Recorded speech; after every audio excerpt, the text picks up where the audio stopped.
3, 2, 1. Let's get started. This is the podcast. Are you ready for takeoff?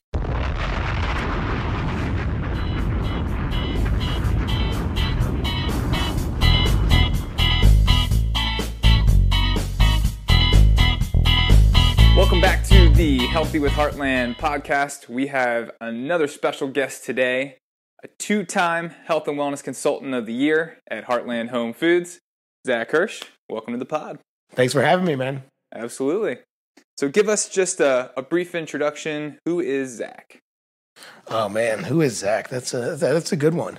I would say right now, a big passion of mine is health and wellness, and we'll kind of get into that story, but really that has developed over the last 4 years or so in terms of my knowledge and going out and seeking all of this knowledge, reading tons of books, podcasts, things like that. But yeah, man, I growing up, I was super heavy into soccer, played, tons of different teams all the way through high school, played in High Point University. Definitely always growing up, I've been training and not necessarily eating the best all the time, but you can get away with that as a kid. But yeah, super into sports, things like that. After college, kind of, got more into, I would say the party scenes, and kind of the health and wellness kind of took definitely a back seat to a lot of things, and had kind of put on a lot of weight over the years, and really then about 4 years ago, really started taking control back of my life, and a lot of that was changing a lot of the things that I was going on in my life, and a big portion of that was my health. So it was, working out a lot more, really getting into training, getting more involved with what I was eating, what I was putting in my body. And then, that's kind of where things, really took off from there. And then, came to Heartland, and it's been a fantastic journey. Yeah. So at this point, we talk about this a lot, just how the education is so key. And that's really what's missing for the average person. So is that kind of why you decided to make it your mission to kind of spread the health and help other people? It definitely, I think, grew. It grew when I started with Heartland. I didn't know the impact that I would be able to have, and I really wasn't aware as well of just how much people don't know about food, health, kind of everything as a whole. And, I think seeing that combined with what I've been, what I was learning really was the springboard into bringing that mission out and really driving me to help more and more people. Fantastic. So before we get into what we're going to talk about in this episode, which is intermittent fasting, time-restricted eating, let's start with, what are the eating patterns of most Americans as it stands right now? So, everyone's heard of the standard American diet, right? It's a lot of processed foods, the way a large majority of the country eats. And unfortunately, that's, really why as a country, we are where we are with health today. Obesity, diabetes, all the chronic illnesses. So looking at the way most people eat, think about it this way, right? You get up in the morning, 6, 7 o'clock before you go to work. You have breakfast, bagel, whatever, pick something up on your way to work. Then maybe you have something a few hours later, have something to eat. Then you're going out with coworkers for lunch, then come back to the office. You kind of got that afternoon crash starting. Of course, a little pick-me-up there. Someone grabs a Snicker bar or something else. You're eating again at mid-afternoon. Then you come home, the kids are crazy, you're trying to get dinner together, you're eating dinner 6, 7, 8 o'clock.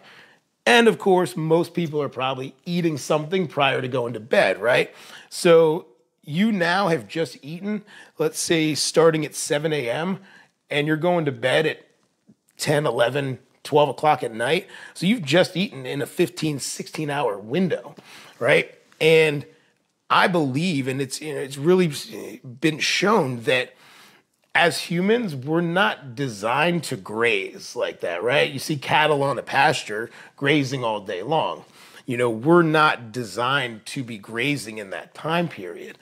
And I think especially over the last, 20, 30 years, it's just become the culture, right? Kids these days, I feel, even my kids, they eat all day long. I'm like, when I was growing up, it was, you came home from school, you wanted a snack? No, you're going to ruin your dinner, right? You ate dinner, then maybe you had a little snack later on, but it was like 3 meals a day. There was time in between that. And now people eat all day long. And so you're not giving your body a rest, right? Then you combine this with what I call the garbage information that, we have to eat 6 small meals a day. And number one, that was never even backed by any type of science there. It was more people thinking, if we keep eating, we'll just keep our metabolism going, right? Like that's a good thing. And so I think that's really where people have, kind of helped develop the way people generally eat now in terms of being grazing animals. Very, very interesting perspective when you break it down like that. So on the flip side of that, and it seems like it's becoming more and more accepted, the general fasting concept. So give us an introduction to fasting. So, introduction-wise, kind of going back to, we'll talk the caveman, right? As human beings, I think we've evolved from the feast and famine type of eating, right? It was, hey, you go out and get a woolly mammoth. You may have food to feed the village for, a week. And then, boom, you might go 2-3 days without eating while you're out on the hunt. It's that whole hunter-gatherer kind of lifestyle that we evolved from. And I truly believe that eating more of like a primal way, whether it's what you're eating or how you're eating, is really the way that we're designed. And that's really where intermittent fasting comes in. And also time-restricted eating, as I like to call it.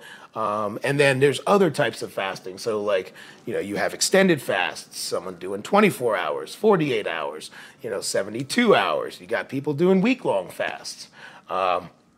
Fasting's also become a protocol that a lot of doctors are using to treat different types of diseases. A lot of autoimmune protocols. You've got clinics that are doing extended 20-day fasts, 30-day fasts, all supervised by doctors, of course. Don't ever try that on your own. But, that's really, I think, looking at time-restricted eating and intermittent fasting, it's to bring what you're doing back to a more ancestral and primal way of doing things. Excellent. So there's different types, all different ways to do this. I know you've read a bunch of books and tons of research. So for somebody getting started, what's the basic way that they should start with fasting? Just don't eat. People always think, oh my God, I couldn't go a day without eating. I couldn't go a few hours without eating. Kind of going back to the way people eat now, right? I think if everyone took even the garbage that so many people eat and just condensed it into an 8 to 10 hour window, people's health would change, right? I think intermittent fasting and time-restricted eating, kind of closing those feeding windows, is number one, it's free, right? It's one of the biggest impacts you can have on your health that's free, right? You don't have to do anything except don't eat. So I think getting started in that, it's really saying, okay, what works best for me? What's sustainable time-wise? Start with a 10-hour window, right? Have all of your meals, breakfast, lunch, dinner, whatever you want to call the meals, within that 10-hour window. All right, maybe you wake up and you don't eat until let's say 8 a.m. right?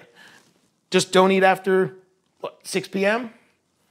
Pretty simple, And then if something works better for you, where it's maybe you don't eat until noon, right? Skipping breakfast, we'll call it, right? Eating your first meal of the day at noon, great. Don't eat after 10 o'clock, 8 to 10 o'clock. It's pretty easy. Which really bucks the trend of everybody. Everybody's heard breakfast is the most important meal of the day. Correct. And I think fueling your body, yes, is so vitally important. But on the flip side, it's giving your body that time to rest. And involved with that, I mean, it's kind of getting back to just getting started. I think that for each individual person, something different in terms of maybe the times that are going to work best for them. I also think intermittent fasting should be done intermittently. Like, don't rule your life around an eating window, right? A clock.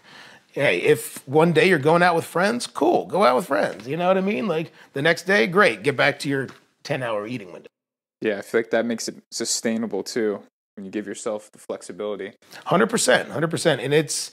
And that's why I hate the word diet, because I feel like a diet is something that's not sustainable, and what we're looking to do here is just make lifestyle changes. And, hey, we don't eat perfect every day. I don't eat perfect every day, right? You're not always going to be able to fit what you're doing into those exact eating windows. And it's cool. Don't beat yourself up if you eat, in a 10-hour window or a 12-hour window. Gotcha. So right on the intermittent fasting, making these changes, what are the benefits, some of the science that's going to happen in your body by making these changes? It's a great question. So with intermittent fasting let's kind of start just to say when you stop eating, right? Once your body goes for a certain period of time without eating, let's say right at about 16-hour mark, the 12 to 16-hour mark, one great benefit that happens is what's called cellular autophagy. And what that is that's actually the cells will consume other damaged cells and use that as energy, right? So it's basically the cleaning out of damaged cells in the body, which is kind of the body's way of recycling itself. And that's really when we get into talking about more extended fasts, 2 days, 3 days, 5 days, that's the big benefit that most people are looking for. It's that cellular autophagy, the recycling of the cells, the resetting of the immune system that you get when you stop eating. Now, also, when we look at it in terms of time-restricted eating, right? A big thing that most people are hearing nowadays is like, windows, right? 16-8, so where you would basically eat within an 8-hour window and not eat within a 16-hour window. So during that 16-hour window, number one, your insulin is going to come down, right? So you're great for people with type 2 diabetes, because really what most people are living off of are insulin spikes, right? Mm-hmm. Every time you eat, you're spiking that insulin, and the body doesn't have time to actually kind of calm down and repair itself. So that's what happens during those windows that you're not eating. So you have great benefits with the insulin, hormone levels as well. In those times when you're not eating, you're actually going to have elevated levels of, growth hormone. That's why I think fasted workouts are fantastic. Working out in the morning in a fasted state are definitely great benefits there. So you're looking at too, insulin or hormone levels are able to kind of balance out. Elevated levels of growth hormone. It's great for weight loss as well. Just think about it this way, right? If you're eating in a 15-hour window, you're going to consume a lot of calories, whether you mean to or not, right? If you just shrink that window down to, let's say, 8 hours, right? Automatically, that's going to help you with some calorie restriction. You're going to eat less. So overall, if I'm eating less, combined with eating in those windows, combined with having the fasted time of not eating, well, it's kind of a spiraling effect, right? You eat less, your body has time to actually tap into the fat stores that you have, burn off more body fat, and your hormone levels are elevated. So that's really where you see that spiraling, I think, effect of intermittent fasting. Wow. So general concept, basically you run out of food energy and then your body starts looking for other sources. Correct. Your cells look for other sources within damaged cells. Your body starts tapping into your own stored fat reserves. So then you're able to actually burn more of that stored body fat. Wow. So getting into the advanced side of things, what are some more advanced fasting techniques? I think that comes into more like the prolonged fasts, right? When you hear people that do, a 3-day fast, 5-day fast, 7-day fast. Personally, whenever I'm doing an extended fast, I think you really have to go into it with kind of what are your goals, right? Some people think, hey, I just want to lose weight, so I'm not going to eat for a week, right? That's generally not the best way of approaching losing weight, right? Yes, if you don't eat for 7 days, you're going to lose some weight, right? It is what it is. But, are you going to put all that weight back on when you probably start eating again? Yes. So I think that, when you look at an extended fast, like when we did the 3-day fast for a bunch of the customers and a bunch of us in the office, really the goals there, we're looking at that cellular autophagy, that kind of restarting and recycling of the immune system. When you get into a 3-day fast, you're basically going to be resetting about 78% of your immune system. And so almost a completely, restarted immune system.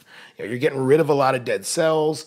That autophagy is super high. And then when you take it even further, that 5-day, 7-day fasts, you're getting even more into that benefits of, your what are called NK2 cells, which are your natural killer cells, which actually in the body are basically going out and seeking out not only dead but diseased cells, so cancer cells, things like that. Going out and actually destroying what's disease that's could be forming in the body. Definitely on some of those more advanced fasts and extended fasts, do your research. If you have a doctor that's who practices more preventative medicine, speak with your doctor there. But, there's so much good information out there. YouTube, Dr. Jason Fung's book, The Complete Guide to Fasting, has been kind of a guide for me in terms of, teaching me a lot in every aspect of fasting, from time-restricted eating to prolonged fasting to dry fasting, which is basically where you intake no water.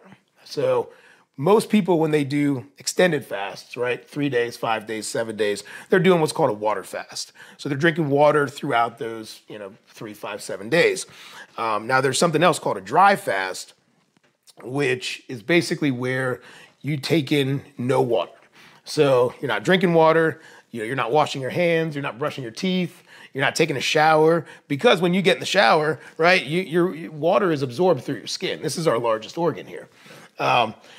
So kind of not to get too crazy advanced, but in a dry fast, essentially what's happening is your body is internally in the cells creating its own, and it's really the purest water that you can get, because it's taking those hydrogen molecules and creating water through the processes in the body. It's extracting the water out. So generally, I don't do a dry fast for more than 24 to 48 hours.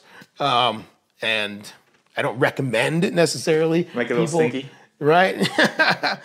I'm putting gloves on in the home. Yeah. I don't have to wash my hands. I've done it. I mean, it is what it is. That's commitment right there. I think it's a good way to kind of, when you're getting into a 3 or 5 day or longer fast, doing 24 hours dry fast, and then, bringing in the water after that.